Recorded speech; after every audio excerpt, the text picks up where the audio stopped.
Hello and welcome to the Wild Winter Women YouTube channel. I'm Leah and I'm here with a daily recording to provide commentary on the Iditarod Trail Invitational, which is a human-powered race taking place right now across Alaska. Today is currently the afternoon of Monday, March 10th. I have some general updates on the race, and today I have a special guest, Carol Seppilu. Carol just finished the 150-mile Iditarod Trail Invitational, or ITI for short, on foot. And Carol is an inspirational racer. She's overcome a lot of challenges to get where she is now and what she's accomplished in the ITI. So Carol, welcome and thank you for taking the time to be here. Thank you. I'm so excited. Yeah, great. Would you like to introduce yourself? Provide a little bit about your background? Oh, sure. I'm Carol Seppilu. My big name is Nome. I'm St. Lawrence Island Yupik from Sabunga, Alaska, but I've lived in Nome since I was 8 years old. I grew up down the street from the Iditarod finish, so I'm a big Iditarod fan. And I was so excited to be out there on the trail. Yeah, and I run far. I love running far. Anything under 18 hours is too short for me. Under 18 hours? Yeah. Wow. Awesome. That's great. And so how long have you wanted to race the ITI? You know, I didn't really know about it until like around 2019 when I saw a guy walking in with a sled, and I was like, who is that? What's he doing? And someone said he walked from Anchorage, and I was like, what? Yeah. That's crazy. I Mm-hmm. had no idea people could walk that far. And then my buddy Ryan, I raced with him in Iowa a few times. He did the ITI on foot in 2020, I think. Mm-hmm. I cheered him in, and like I was like, I want to do this someday. Yeah, that's awesome. And so when did you realize that it would go from being like a dream to like something that was actually like gonna happen? I met Kyle last year when he Mm-hmm. came to Nome. I was at the finish line for almost every finisher. I Yeah. tried to be there for everyone, but I think I missed a few of them. But Kyle and I were talking, and he wanted to know more about me. I guess he had known who I was. I've been in quite a few magazines and whatnot. But I was like, yeah, I love running far, and it's my goal someday to be on the Iditarod Trail. And so Kyle was like, yeah, we'll get you in. Yeah. um, I did not sign up for it until way later because last year I had major surgery, and I wasn't sure where I'd be recovery wise, but Mm-hmm. back in December, Kyle, he contacted me. He was like, do you want to race in the 150? Mm-hmm. Like, definitely, I've been training for it. So that's how it came to be. Yeah, that's awesome. So you only knew like basically like a few months before it. Yeah, like I was training for something, I didn't know what, but I put myself in the waiting list Uh-huh. maybe in October or November. I'm not too sure, but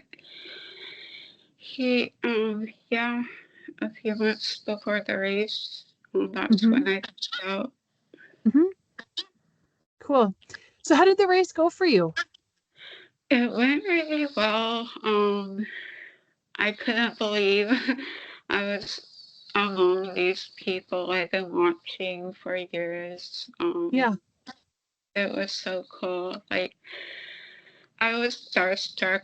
Like there, these guys. I've watched these guys come in to Nome, Mm-hmm. and like now I'm at the starting line with them. Like how could that be? Yeah. Um, it was good. I the weather was gorgeous. Mm-hmm. It was too hot for me though. I got really hot out Yeah. there. Um, but yeah, it went well. I was afraid I would get lost, and not know which way to go, but it was fairly easy, figuring out which way to go, and yeah. That's great. So you didn't get lost. I did get lost once. I followed a couple of bike tracks the wrong way and they disappeared. I figured they turned around and went the right way, so I did that too. Yeah. So what was it like being at like maybe the iconic parts of the trail that you had heard of before, like the Happy River Steps or, like yeah, no, like just kind of some of those like iconic places. So the Happy River Steps, I've known about that place since I was 8 years old. I'm a Uh-huh. big Iditarod fan. And before I started running, I wanted to become a musher. And I had a dream that I was in a Happy River Steps. But when Uh-huh. I looked around, there were no dogs with me. I was walking alone. Uh-huh. And I had no idea what that dream meant until, like, when I was actually there, I was living my dream right there. I Yeah. couldn't believe it was so exciting. I was so happy. Like it was hard though. Those steps are they're Yeah. so hard. Like I was so impressed every time I went uphill. Like how do the dog teams get up here? Hmm. Some of the hills are so steep. Yeah. And some of those downhills are so steep. I think that would be so scary with dogs. I, I I asked my friend who's a musher, like, how do you get the dog teams up and down? And he said they hold on for dear life. Yeah. And then he was like, how do you do it on foot?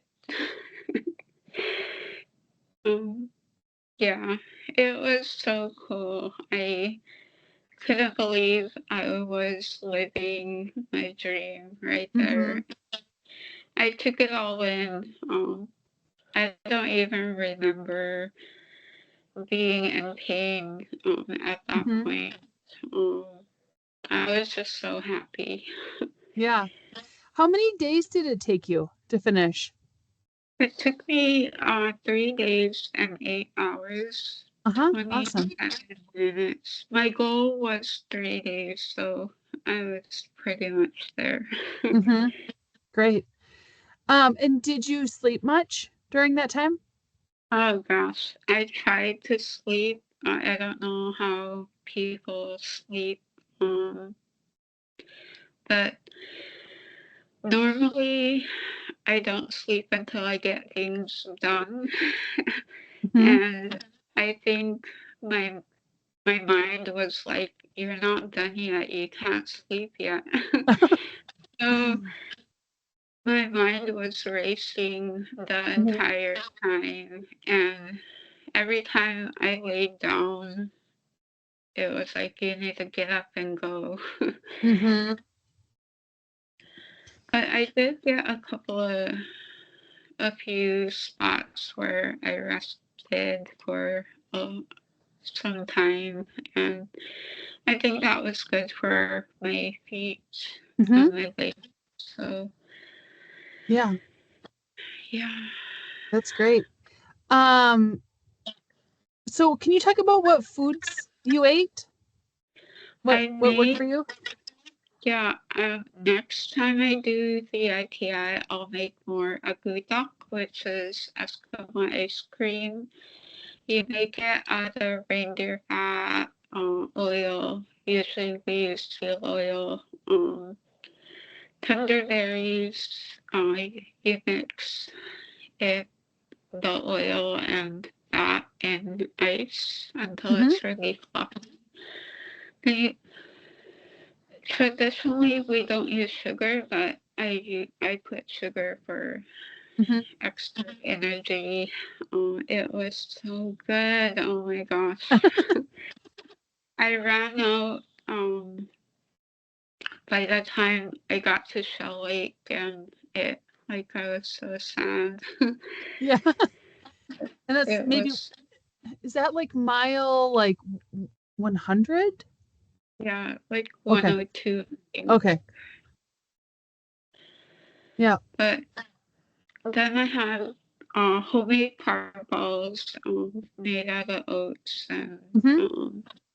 coconut oil, coconut flour, um, chia seeds, dates, a few other things. Mm-hmm. Um, and then I had the Mountain House freeze dried meals that you Mm-hmm. put hot water in. Mm-hmm.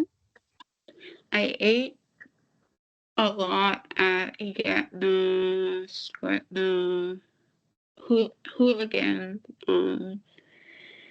I grabbed a burrito at Butterfly.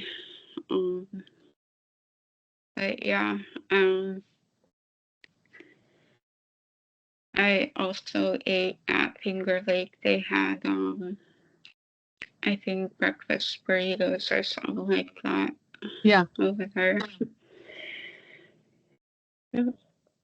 Good. I guess what did you think would be hard but was easy? Um, Let me think. Or I what thought did it you think would would, be go ahead. I thought it would be really hard navigating. But I found it to be pretty easy.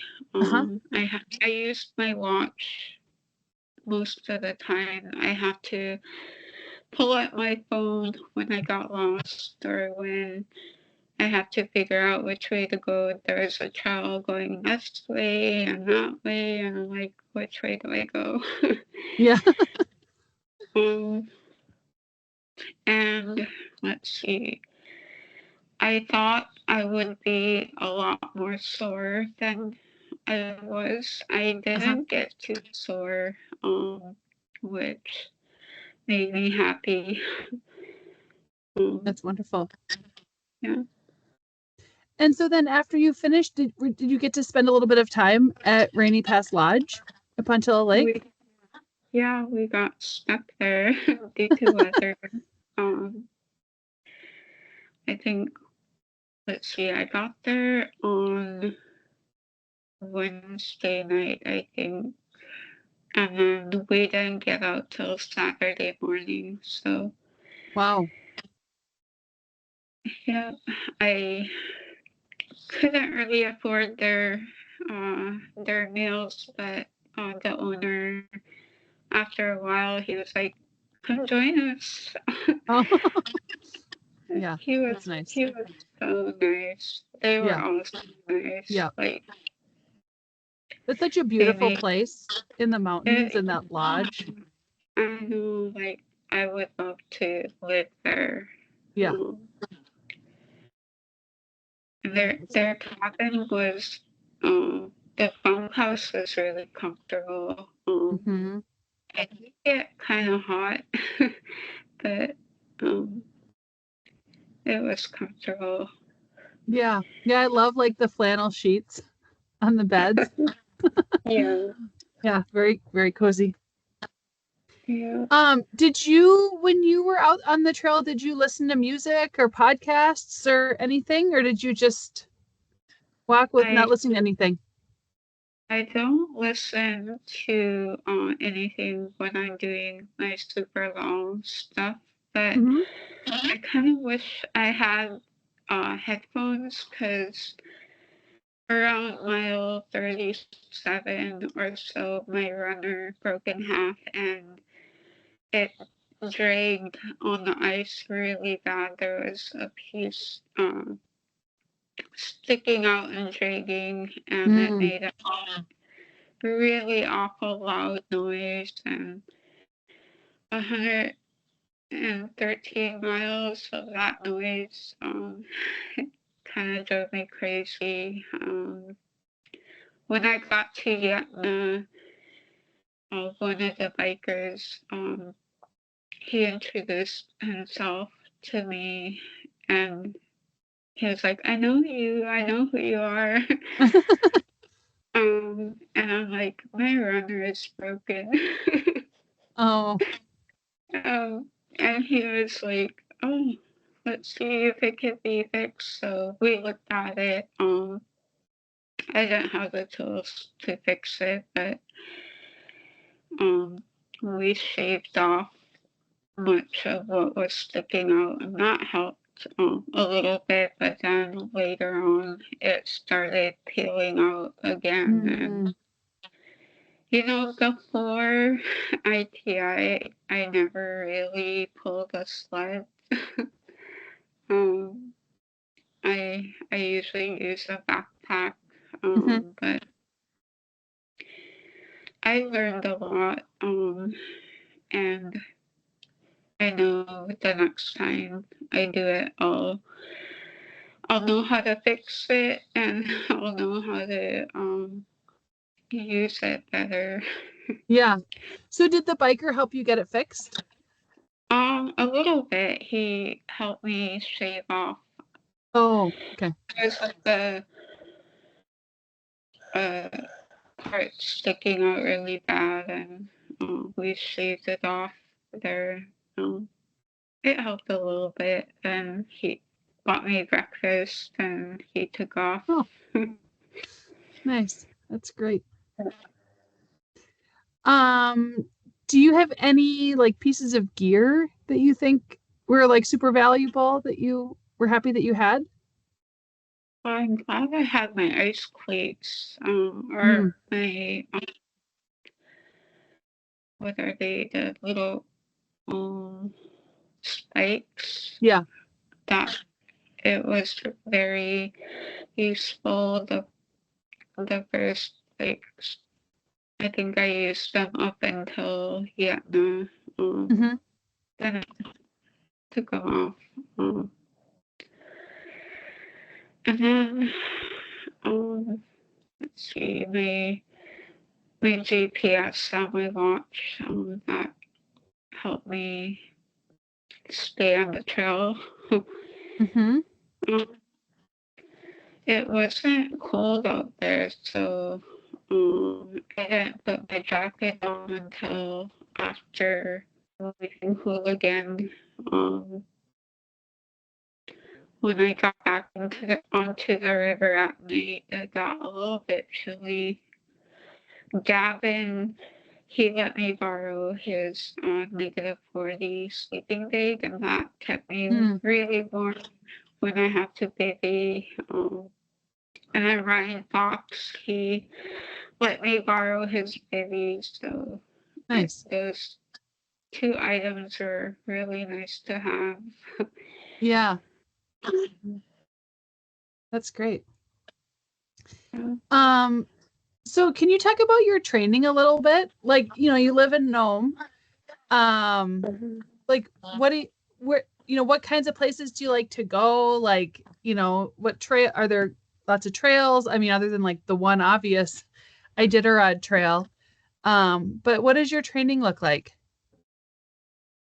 In the beginning, I was running a whole bunch, up to 60 miles a week, and then Wow. I think back in December, end of December, I think I started hiking more. I wasn't running as much. I just walked up to the mountains and did a bunch of elevation gain as much as I could. Mm-hmm. Snowshoeing, I went snowshoeing a lot. My training partner and I, we went out in every kind of weather. It was in a storm, when it was raining, when it was like negative 20, whatever weather, we were out there training. And I think that really helped me. And I'm really glad that I focused on my hiking because that helped me get up those steep parts. Yeah. And after Shell, um, you climb a whole lot. Mm-hmm. But yeah, And I'm guessing you must be used to hiking in the dark too. uh-huh. Yeah, my training partner and I were up at uh, 4 a.m. We got up by 5 a.m. and we're Hmm. out all day. Come back home at like 2 o'clock in the afternoon. Yeah, Yeah. Wow, we that's did. awesome. Yeah. Have you ever seen any big animals near Nome, like when you've been out, like muskox or polar bears or? When I'm out there running in the summer, there's a whole bunch of muskox, polar bears. I saw wolves. I saw a wolf once. Huh. Up in Newton. And when I was younger, I grew up around polar bears, so I was got really close to them. There was one time there was a polar bear here in Nome at the beach, and everyone kind of went over there, and we're like 100, 200 feet from this gigantic animal. When I was a Wow. kid, so yeah, we do get polar bears around here very rarely. In the winter, there was actually one out there a couple of years ago at Cape Nome. Yeah. So I hope they're not out there when I come through or when any of us come through. Right.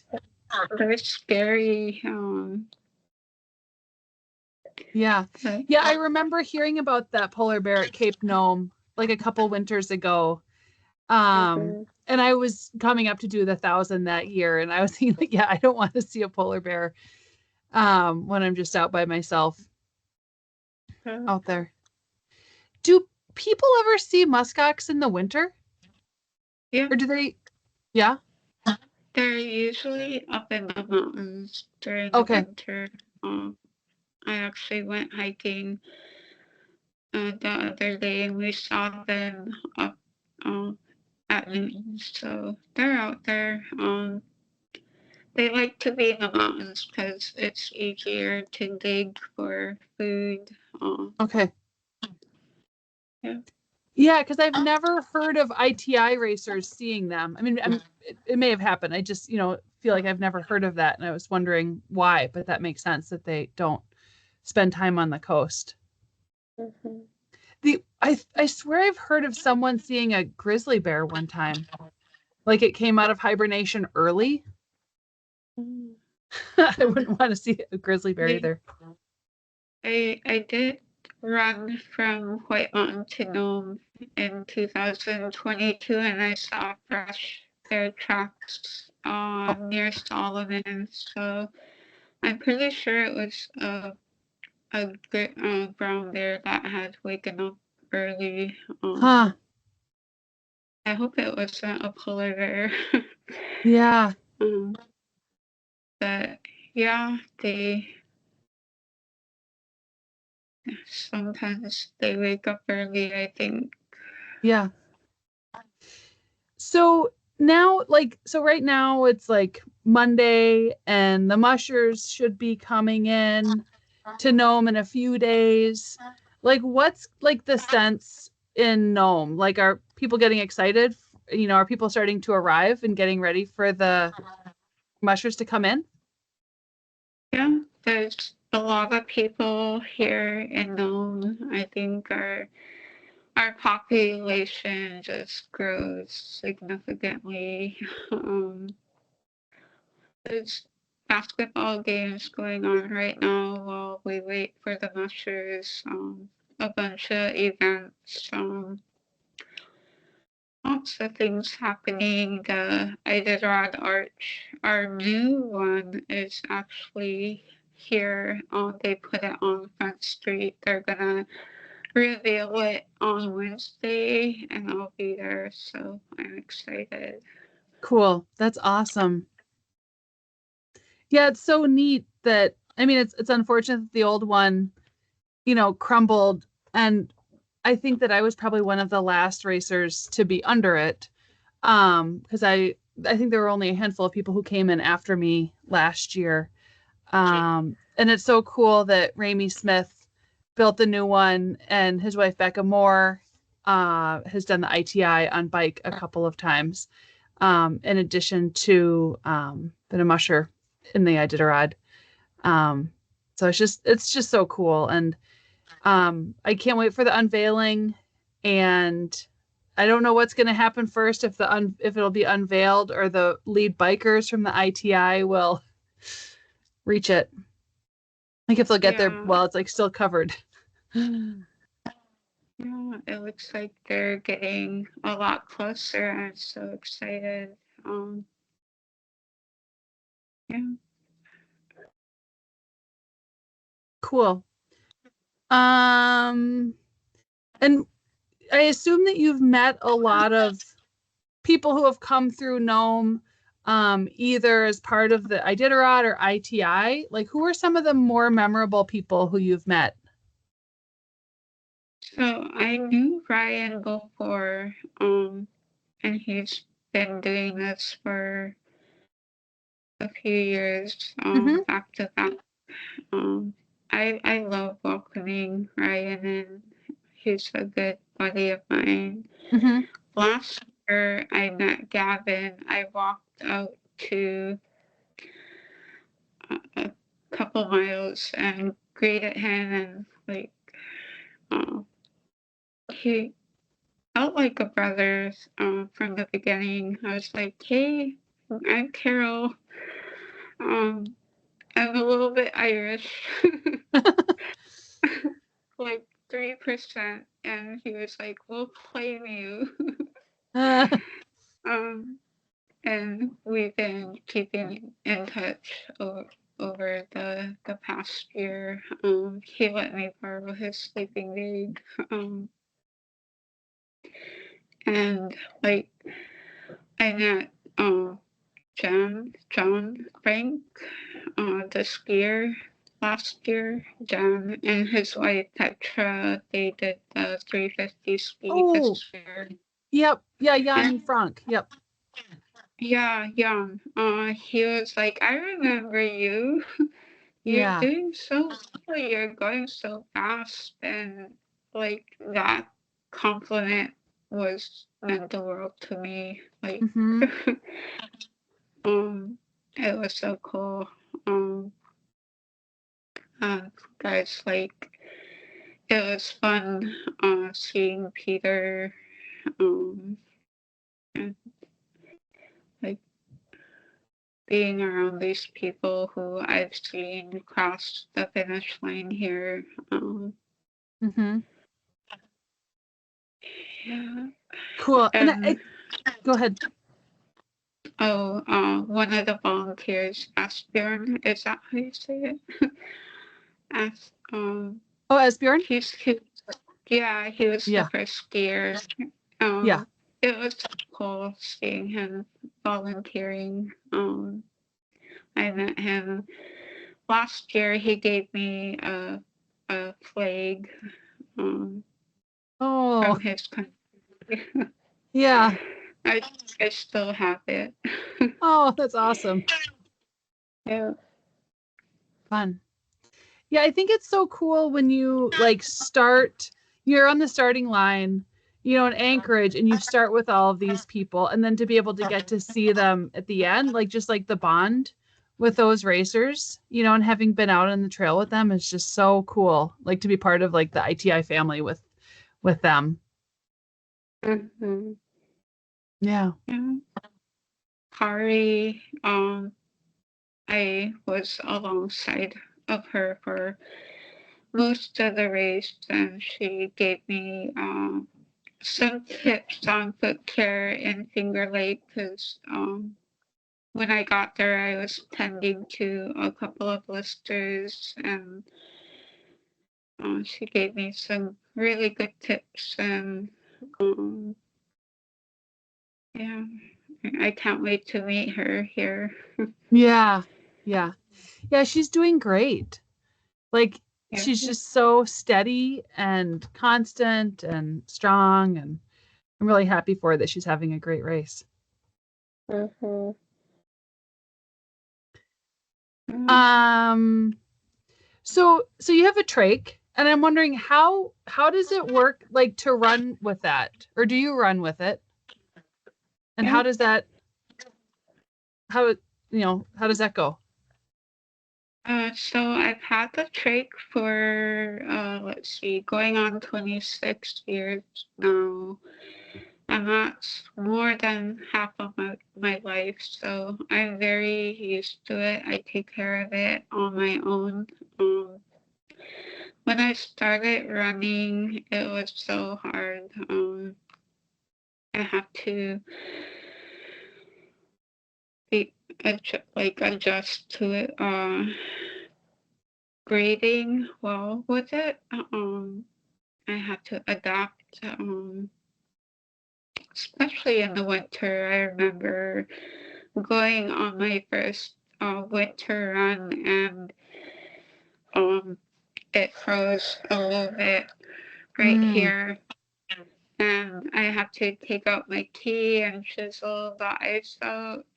um, mm, so I've had to learn how to take care of it and prevent it from freezing. But if it does freeze, I could take off this end part and just put a new one on there, and it will be open. It doesn't actually freeze my airways. So yeah, I had to learn how to run with it. mm-hmm. Um, I think I'm doing it successfully. Yeah, um, I'd say. And you have good I practice. So if you can run with it in Nome, I think you could pretty much go anywhere. yeah. Honestly, I don't know of any other runner with a trach who has done these um Hmm. ultra long distances. So who knows if Yeah. I'm the only one or one of a few. So Yeah. And how did you get started running? um well, I ran when I was little. I was actually very competitive when I was younger. Uh-huh. Um, and then I kind of got into some drugs and alcohol when I was a teenager.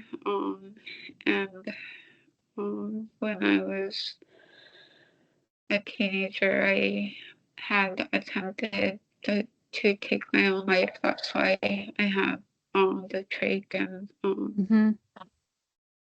but back in 2014, I was severely overweight. very depressed. I remember one day I was in bed for 20 hours and I didn't want to get up. And it was such a beautiful day. I woke up and I thought, you need to get up and do something, go for a 2-mile run. How hard can that be? So I got up, I put my shoes on, grabbed my dog, and we took off. And my neighbor was like, "Hi, jogger." And like that was my first time running, and I was like running out of breath a couple of blocks away.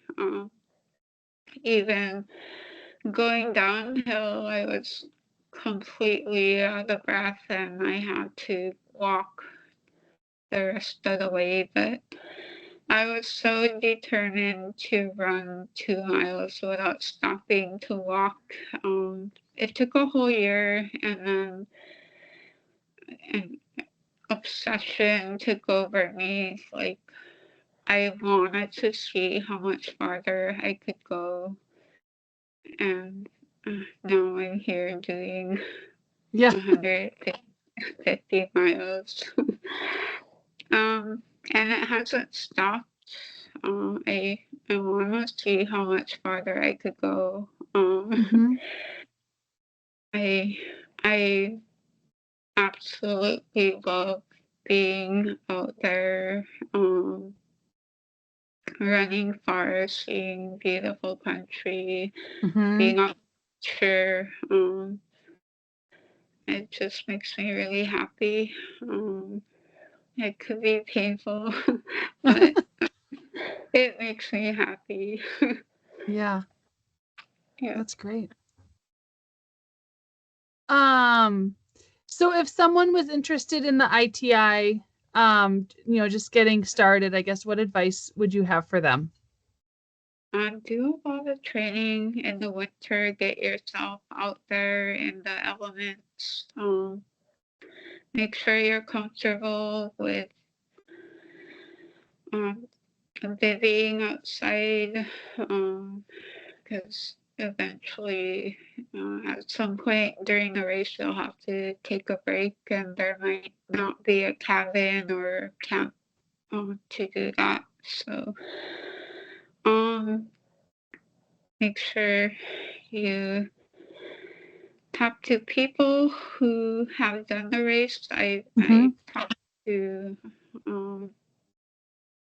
like Ryan and Gavin and Faye. They gave me a lot of good tips. So yeah, make sure you're comfortable out there in the elements. Yeah. And yeah, have fun doing it. I had a lot of fun. Yeah. And so what's next for you? Do you plan to run, this summer, like do more races? What are you thinking about next winter? I do want to go back to our Resurrection Pass. That's where I did my first 100-miler. I love the trail. I've done 2 50-milers and 100 there. So Wow. I want to go back and do another 100. I do want to explore more around Nome in the mountains. So I plan on doing a lot of hiking. My training buddy, she signed me up to do a bunch of biking. And I'm not a biker, but I told her that when we rode 29 miles during the winter, while we were training. So we'll be biking a whole bunch this summer, and I'm not sure what other race I want to do, but I'll definitely put in my application for the ITI 350, and hopefully Kyle lets me back in. I think I proved to him that I'm capable of doing it, so we'll see. Yeah, that sounds awesome. Yeah, one of the things that I love about the Iditarod Trail is it's like an endless trail. Like there's just so many miles to explore, and each part is different and gorgeous in its own way. So Yeah, that sounds awesome. when I finished, I wanted to keep going. Like I wanted to follow everyone. It was hard staying back. Yeah. Well, congratulations on that accomplishment. That's Thank tremendous. you. Yeah. Thank you. Yeah. Is there anything else you'd like to share? Um, no, Okay. just congratulations to everyone who completed their races and even those who weren't able to. It's a big accomplishment, being out there. So Mm-hmm. Great. Thank you. So I will kind of go through some updates just for what's going on on the course. Gavin Hennigan did announce this afternoon that he was dropping. He had been in Galena for a couple of days with a medical issue, so he said that he needed to go and seek medical treatment. So unfortunately, he is dropping from the race. Um, Bummer, just because he, works so hard. I just think of Gavin like a machine. Like he's just so steady, and he gets up so early and just pushes through. Just works so hard, and he does a great job, and such a nice guy. Um, so unfortunate to see him drop. He says he'll be back next year, 2026. He'll be back. So I'm gonna train really hard to keep up with him there you next go. year. Perfect. Yeah. Um, and then at the head of the race, what's happened is basically there's 7 guys on bike, kind of all bunched up with each other. Last I looked, they were almost to Elam. Um, I'll be curious to see what happens if they split up. Some going ahead, some staying behind, or if they stay together for a while longer. Um, and then there's also people going across Norton Bay right now. And then the people on foot are all, and the one on skis are all in the Yukon River currently, plugging along. All of the dog teams are on the Yukon River south of Caltag. And so it's looking like the lead bikers will finish before the dogs get into Nome. I'm not sure with like the bikers at the back who will get in first, the mushers or the bikers. But we'll see once it all kind of gets a little bit closer. I think it would be really fun to finish kind of in the midst of the dog teams coming in and the crowds on Main Street. I can't even imagine what that would be like, but I think that could be pretty cool. So, what do you expect the weather to be these next couple days in Nome? It looks like the wind will be fairly calm, so that is a good thing, and it will be sunny, and I think we'll be having good weather. Our ice did break out the other day, but I don't think it will affect them because when you're on the coast, you're on the land, so.